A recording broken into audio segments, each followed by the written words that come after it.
Hii ni Sanga Media TZ na huyu unamwona mbele ni mwenyekiti wa vijana Umoja ni sehemu katika serikali ya mtaa ya kwa Mustafa. Anajitambulisha majina yake. Kwa majina mimi naitwa Anodi Mjoni Martin, ndiye mwenyekiti wa Umoja wa vijana wa tawi la Mustafa. Bwana Anodi, unamwongelea vipi mwenyekiti wako baada ya kuhitimisha tukio hili la iftari na dua kwa aliyekuwa OCD wa kituo cha Chanika? Kwanza ni jambo la kumshukuru Mwenyezi Mungu, ni kuonyesha zaidi kwamba hili jambo lililofanyika ni tendo la kiimani, na pia tunamshukuru mwenyekiti kwa kuiunganisha jamii na kuwafanya watu waweze kumjua Mungu, kwamba kuna wakati inabidi tumtafute Mungu kwa ajili ya kuombea watu ambao wamepatwa na changamoto kama hizi.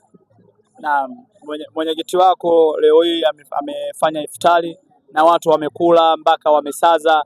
Tunaona hata mimi mwandishi nimepata riziki mpaka mwenyewe nikaipigia saluti. Wewe kama wewe, ili tukio litakuwa endelevu kama unavyoona au litafanyika kwa leo tu? Kulingana na jinsi ambavyo hili tukio limetugusa wengi sana, sio kwa Waislamu tu bali ni kwa dini zote mbili za Wakristo na Waislamu. Ndio maana hapo umeona kuna upande wa Kristo na upande wa Kiislamu. Kwa kweli sisi tunamshukuru na tunamwombea dua kwamba kila wakati hili jambo liweze kufanyaje kujirudia, maana ni jambo ambalo linaikutanisha jamii, lakini ni jambo ambalo ni la ibada kiimani. Basi nikutakie jioni njema na ukafanya majukumu yako mengine. Shukrani kiongozi. Asante sana.